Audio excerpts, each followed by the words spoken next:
In this morning's Business Insight, earlier we told you about a major expansion coming to the Ensemble Theater in Over the Rhine. The theater has been a stable, dependable, and unique presence in OTR. We're happy to have Dee Lynn Myers, Artistic Producing Director of the theater, to talk more about why the Ensemble Theater matters to the neighborhood as well as to the city. She is with Business Watch producer Kelly Leon in the studio. Lynn and Kelly.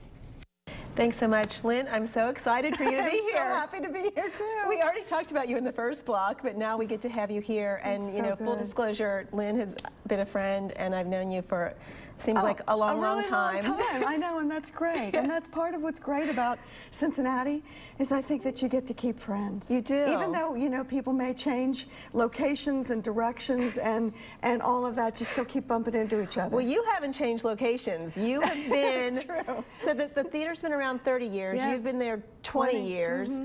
2001, when the riots happened, you were the backdrop for all the bad news and the hard news that we had to go through. Right. A lot of people thought no one's ever going to go to the Ensemble Theater again, let alone are you going to expand and grow. Congratulations. Well, how did this happen? It's about a lot of tenacious people, let me tell you. You know, you had a board of directors that you go to and you're like, okay, so there's 7 people in the show and there were only 5 in the audience last night, you know. That was where we were in 2001. And yeah, they say no news is bad news, but frankly, you know, being the backdrop for the national coverage of the riot was not good. So it was about a really dedicated board and team, staff. You know, we had staff members. It was tough to tell, you know, leave your husband at home or your kids and say, yeah, I'm going down there to what's on the news today, you know. So it was a very important moment, however, that I think defined the heart of what Ensemble's about, which is about having a social conscience. And it would be just unconscionable to leave the 1100 block of Vine Street. It was us in a pawn shop.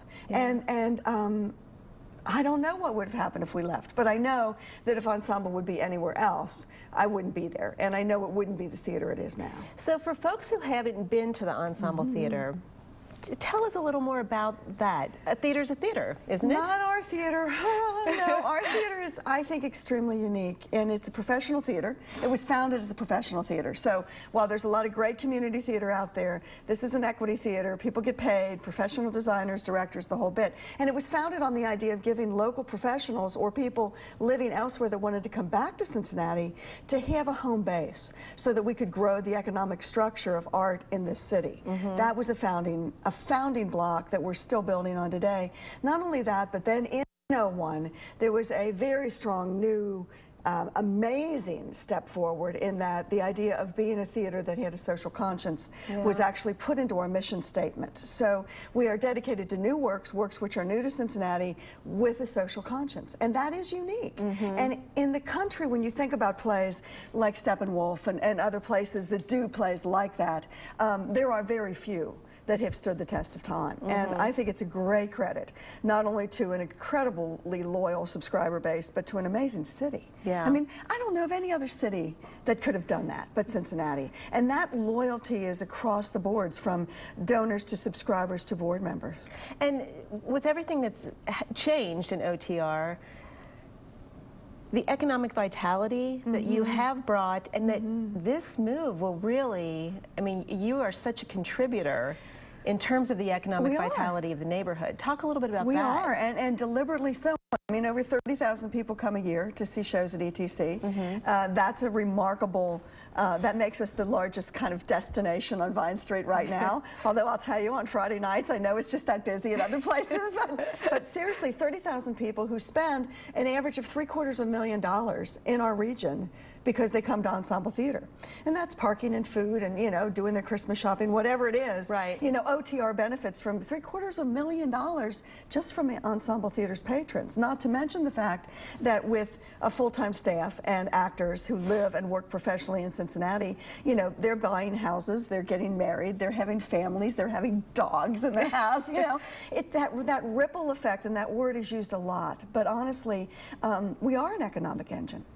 And you're also a good partner, and we're running out of time, but I need to mention what a good partner you are with the social service agencies that exist down there. I know you're right, Tender Mercies is right behind you. Our back walls almost touch. Right, and as OTR has changed, there's often a lot of misconceptions about who belongs and who doesn't. And that's really a good point, because, you know, this is still an ensemble. This is about everything from $10 Try Us Out tickets to free shows for 1,300 kids. Yeah. The first time we did that, we had 12 kids that got to see the holiday show for free.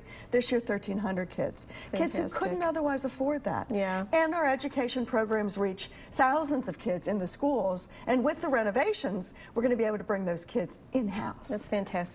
Congratulations. Thank you. Thank you for all that you do. Thank you. The Mutual Admiration Society. Absolutely. We need to move Positively. on. No, but to everybody listening to this, and to everybody who believes, you know, in our city, you make the difference. And see the print edition for all the tremendous donors that help make this happen. Indeed. Lynn, thanks so much for being here. Thanks.